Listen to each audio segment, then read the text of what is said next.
പക്ഷേ അയാൾ കണ്ടത് കൂടിയില്ല. വീണ്ടും അടുത്ത ഒരു ഷൂ കൂടി എടുത്ത് എറിഞ്ഞതും അത് ചെന്ന് താഴെയുള്ള ഏരിയയിലായിരുന്നു കൊണ്ടത്.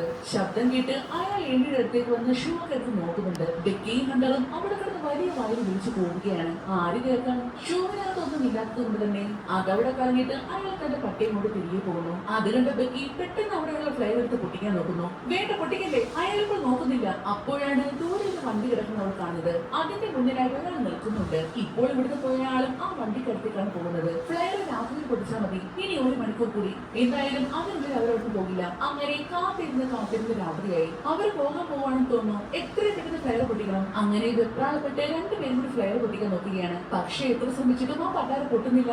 അപ്പോഴേക്കും മറ്റവർ പോകാൻ വേണ്ടി വണ്ടിയിൽ കയറിയിരുന്നു. ഒന്ന് വേഗം, അവരിപ്പോൾ പോകും. ഒരു വിധത്തിൽ എങ്ങനെയൊക്കെ സെറ്റ് ചെയ്ത് അവർ ഫ്ലൈവ് പൊട്ടിക്കുന്നു. ആ വണ്ടിയിലുള്ളവർ ഇത് കാണുകയും ചെയ്തു. അപ്പോൾ തന്നെ ഹണ്ടർ തന്റെ ഫോണിന്റെ ഫ്ലാഷായിട്ട് ഉയർത്തി കാണിക്കുന്നുണ്ട്. കാര്യം അറിയാൻ വേണ്ടി അവർ തങ്ങളുടെ കയ്യിലുണ്ടായിരുന്ന ബൈനോക്കുലർ വെച്ച് നോക്കിയപ്പോഴാണ് താറിന്റെ മുകളിൽ രണ്ടുപേരും നിൽക്കുന്നത് കാണുന്നത്. തങ്ങളെ കണ്ടെന്ന് മനസ്സിലായതും രണ്ടുപേരും കൂടി സന്തോഷം കൊണ്ട് തുള്ളിച്ചാടാൻ തുടങ്ങി. ടവറിന്റെ മുകളിൽ ആളുണ്ടെന്ന് മനസ്സിലായതും അവര് തങ്ങളുടെ വണ്ടി ടവറിന്റെ അടുത്തേക്ക് കൊണ്ടുവരുന്നു. നേരെ ഹണ്ടറിന്റെ കാറിന്റെ അടുത്തേക്കാണ് അവർ വരുന്നത്. ശേഷം അവരുടെ കയ്യിലുണ്ടായിരുന്ന കമ്പി വെച്ച് കാറിന്റെ സൈഡ് ഗ്ലാസ് തല്ലി പൊടിക്കുന്നു. പിന്നീട് ഡോർ തുറന്ന് ആ കാർ സ്റ്റാർട്ടാക്കി നോക്കുകയാണ്. അപ്പോൾ മാത്രമാണ് തങ്ങളുടെ കാർ മോഷ്ടിക്കാനുള്ള പരിപാടിയാണെന്ന് അവർക്ക് മനസ്സിലായത്. ബെക്കി ഹണ്ടറും കൂടി തങ്ങളെ കൊണ്ട് പറ്റുന്ന തെറികളെല്ലാം അവന്മാർ നോക്കി വിളിച്ചു പോകുന്നുണ്ട്. ആര് കേൾക്കാൻ, ആരോട് പറയാൻ? ഒടുക്കം അവന്മാർ കാർ കൊണ്ടടുത്ത് പോവുകയും ചെയ്തു. അതോടെ ആകെ ഉണ്ടായിരുന്ന ആ ഒരു പ്രതീക്ഷയും പോയി കിട്ടി.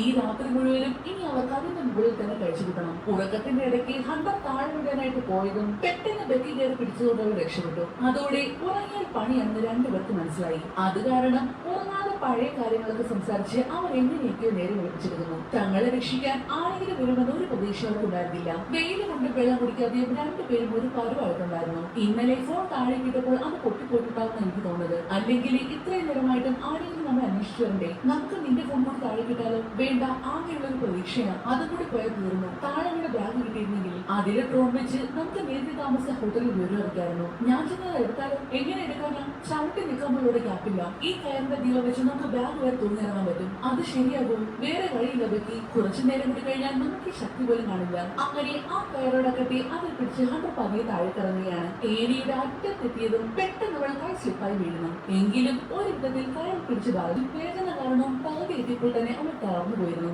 എങ്കിലും ഹണ്ടർ കൊടുത്ത ധൈര്യത്തിൽ അവൾ ഒരു വിധത്തിൽ മുകളിലേക്ക് എത്തി. ശേഷം തന്റെ ബനിയൻ ഊരിയെടുത്ത് അത് വെച്ച് മുകളിലെ ലൈറ്റ് ഊരി മാറ്റുന്നു. അവസാനത്തെ ബൾബ് വിളക്കി മാറ്റിയ ശേഷം ഫോണിന്റെ ചാർജ് അതിലേക്ക് കണക്ട് ചെയ്തു. എന്നാൽ അതിന്റെ പിന്നിന്റെ നീളം കുറവായത് കാരണം എത്തുന്നുണ്ടായിരുന്നില്ല. ഇതിന് നീളം പോരാ എങ്കിൽ സോക്കറ്റിനകത്ത് എന്തെങ്കിലും ലോഹയിട്ട് ചാർജ് ചെയ്യും. അത് കേട്ട് ബെക്കറ്റിന്റെ വിവാഹമോതിരം കൂടി ആ സോക്കറ്റിനുള്ളിലേക്ക് ഇടുന്നു. ശേഷം ഡ്രോണിന്റെ ചാർജർ എടുത്ത് കുത്തിയതും ഡ്രോൺ ചാർജ് ആവാൻ തുടങ്ങി. എത്ര കഷ്ടപ്പെട്ടിട്ടാണെങ്കിലും അത് ഫുൾ ചാർജ് ആക്കണം. ഓക്കെ, അത് ഞാൻ ഏറ്റു. അങ്ങനെ ഡ്രോൺ ചാർജ് ആകുന്നതുവരെ അവൾ അവിടെ തന്നെ പിടിച്ചിരിക്കുകയാണ്. സമയം കടന്നുപോയി. വെയിൽ കൊണ്ട് ചുട്ടുപഴുത്ത് അത്രയും സഹിച്ചാണ് അവൾ അവിടെ പിടിച്ചു നിൽക്കുന്നത്. എന്നാൽ പെട്ടെന്നാണ് ഒരു കഴുകൻ വന്ന് അവൾ ആക്രമിക്കാൻ തുടങ്ങിയത്. അതോടെ അവൾ ആകെ പേടിക്കാൻ തുടങ്ങി. ബെക്കിയുടെ കാലിലെ രക്തത്തിന്റെ മണം അടിച്ചാണ് അവൾ ആക്രമിക്കാൻ വരുന്നത്. മണം കിട്ടുന്നതോറും അത് വീണ്ടും അവൾ ആക്രമിക്കുകയാണ്. അതിന്റെ ഇടയിൽ അവളുടെ കയ്യിൽ നിന്ന് ബാഗ് താഴേക്ക് വീഴുന്നു. എന്നാൽ അവൾ കൊട്ടാരം നോക്കണം. എന്ത് വെച്ചിട്ട് നിന്റെ ഷൂ താ? അത് പറ്റില്ല. അതെന്താ? കാരണം അത് താഴെ കിടക്കുക.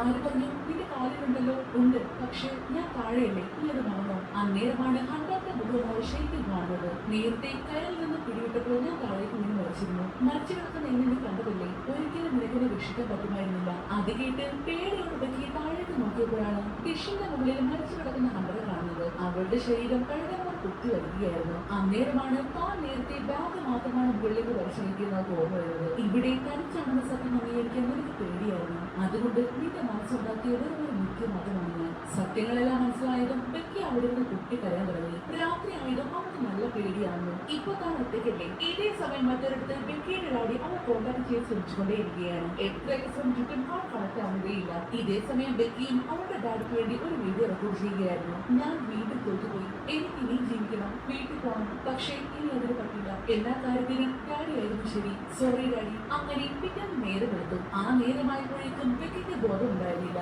അനക്കുമില്ലാതെ കിടക്കുന്നത് കണ്ടതും അവൾ ചതർന്നു കരുതി ഒരു കഴുകനോട് അടുത്തേക്ക് വന്ന് കാലിലെ മുകളിൽ നിന്ന് മാംസം പൊട്ടിപ്പറിച്ച് തിന്നാൻ തുടങ്ങി. ഈ സമയം ബെക്കി പതിയെ കണ്ണു തുറന്ന് അതിന്റെ കഴുത്തിലിട്ട് ഒറ്റ പിടി. ശരിക്കും പറഞ്ഞാൽ അതാണ് ആ കഴുകൻ വെച്ചൊരു ട്രാപ്പായിരുന്നു. വിശന്ന് കണ്ണു കാണാൻ പറ്റാതിരിക്കു വേണ്ടി അവസാനം ഒരു വലിയ അടിപിടിക്ക് ശേഷം അവൾ ആ കഴുകനെ കൊന്നു. ശേഷം തന്റെ വയറ് നിറയുന്നത് വരെ ആ പച്ചമാംസം വാരി വെച്ച് തിന്നുകയാണ്. അങ്ങനെ വയറ് നിറച്ച് ആഹാരം കഴിച്ചതും അവളുടെ ശരീരത്തിന്റെ വിറയിലെല്ലാം മാറി. ആരോഗ്യമെല്ലാം വീണ്ടെടുത്തതും അവൾ തന്റെ അവസാന പരിശ്രമത്തിനായിട്ട് ഇറങ്ങുകയാണ്. അതിനുവേണ്ടി അവൾ ആ ഏണിയിലൂടെ കയറി ഇറങ്ങുന്നു. ശേഷം തന്റെ കയർ അത് ലോക്ക് ചെയ്ത് പതിയെ പതിയെ ആ ഡിഷിന്റെ അടുത്തേക്ക് ഇറങ്ങി ചെല്ലുകയാണ്. കയറിന്റെ അറ്റത്തെത്തിയതും ഹണ്ടർ ചെയ്തതുപോലെ തന്നെ അവളെ കയറഴിച്ച് ഡിഷിന്റെ മുകളിൽ എത്തി ചാടുന്നു. ഇതേ സമയം ഹണ്ടറിന്റെ ബോഡി ഒരു കഴുത തിന്നുകൊണ്ടിരിക്കുകയായിരുന്നു. അവൾ അതിനെ ദേഷിച്ച് നോക്കിയതും അത് അവിടുന്ന് പേടിച്ച് പറഞ്ഞുപോയി. പിന്നീട് തന്റെ ഫോൺ എടുത്ത് ഞാൻ B6 മുകളിൽ കുടുങ്ങിക്കിടക്കുവാണ്, ലവ് യു ഡാഡി. അത്രയും കൈപ്പറ്റിയതിനു ശേഷം ഹണ്ടറിന്റെ ഷൂ ഊരി അവളെ ഫോൺ എടുത്ത് ഷൂവിനുള്ളിലേക്ക് വെക്കുന്നു. വീണ സമയത്ത് ഹണ്ടറിന്റെ പൈസയായിട്ട് വലിയൊരു മുറിവ് ഉണ്ടായിട്ടുണ്ടായിരുന്നു. ബെക്കി ആ ഷൂ എടുത്ത് മുറിവിന്റെ ഉള്ളിലേക്ക് ഇടിച്ചു കയറ്റി വരുന്നു. ഹണ്ടർ എന്നോട് ക്ഷമിക്കണം, ഫോൺ പൊട്ടാതെ താഴെ എത്തിക്കാൻ എനിക്ക് വേറെ വഴിയില്ല. അത്രയും പറഞ്ഞ് അവളെ ബോഡി തള്ളി താഴേക്കിടുന്നു. അത്രയും ഉയരത്തിൽ നിന്നും ആ ബോഡി താഴേക്ക് വീഴുകയാണ്. എന്നാൽ പെട്ടെന്നാണ് തുടങ്ങിയത്. അത്രയും നേരം ഉണ്ടായിരുന്ന ധൈര്യം പെട്ടെന്ന് ചോർന്നു പോയതുപോലെ. കാണിക്കുന്നത് ബെക്കിയുടെ ഡാഡി ജെയിംസിനെയാണ്. ബെക്കിയുടെ മെസ്സേജ് കിട്ടിയതും അയാൾ അങ്ങോട്ടേക്ക് പാഞ്ഞു വിടുകയായിരുന്നു. എന്നാൽ അയാൾ വരുന്നതിന് മുന്നേ തന്നെ പോലീസ് റെസ്ക്യൂ ടീം വഴി അടക്കിയിരുന്നു. അത് കണ്ട് പേടിയോടെ അങ്ങോട്ടേക്ക് ഓടിക്കഴിഞ്ഞപ്പോൾ കാണുന്ന കാഴ്ചയും താഴെ വീട് കിടക്കുന്ന ഡെഡ് ബോഡി പോലീസുകാർ കവർ ചെയ്യുന്നതാണ്. ആ കാഴ്ച കണ്ടതും അത് തന്നെ മകളാവുന്ന കരുതി അയാൾ സ്തംഭിച്ചുപോയി. എന്നാൽ അടുത്ത നിമിഷമാണ് ഡാഡി എന്ന് വിളിച്ചുകൊണ്ട് ബെക്കി ഓടി വരുന്നത്. അവളെ കണ്ടതും പോയ ജീവൻ തിരികെ കിട്ടിയ അവസ്ഥയായിരുന്നു അയാൾക്ക്. സോറി ഡാഡി, എന്നോട് ക്ഷമിക്ക്, മോൾക്ക് കുഴപ്പമൊന്നുമില്ലല്ലോ? ഇല്ല, ഇനി ഒരു കുഴപ്പമില്ല. അത് കേട്ടതും സന്തോഷത്തോടുകൂടി അയാൾ തന്നെ മകൾ കെട്ടിപ്പിടിക്കുന്നു. അന്നേരം അവൾ കാണുന്നത് പോലീസുകാർ ചേർന്ന് ഹണ്ടറിന്റെ ബോഡി എടുത്തുകൊണ്ട് പോകുന്നതാണ്. അങ്ങനെ രക്ഷപ്പെട്ട ബെക്കി കാണിച്ചുകൊണ്ട് ഫാൻ എന്ന മൂവിയോട് അവസാനിക്കുന്നു. നിങ്ങൾക്ക് ഈ മൂവി ഇഷ്ടമായെങ്കിൽ ഒന്ന് ലൈക്ക് ചെയ്തേക്കണേ. മറ്റൊരു അടിപൊളി വീഡിയോയുമായി വീണ്ടും കണ്ടുവരും. നന്ദി.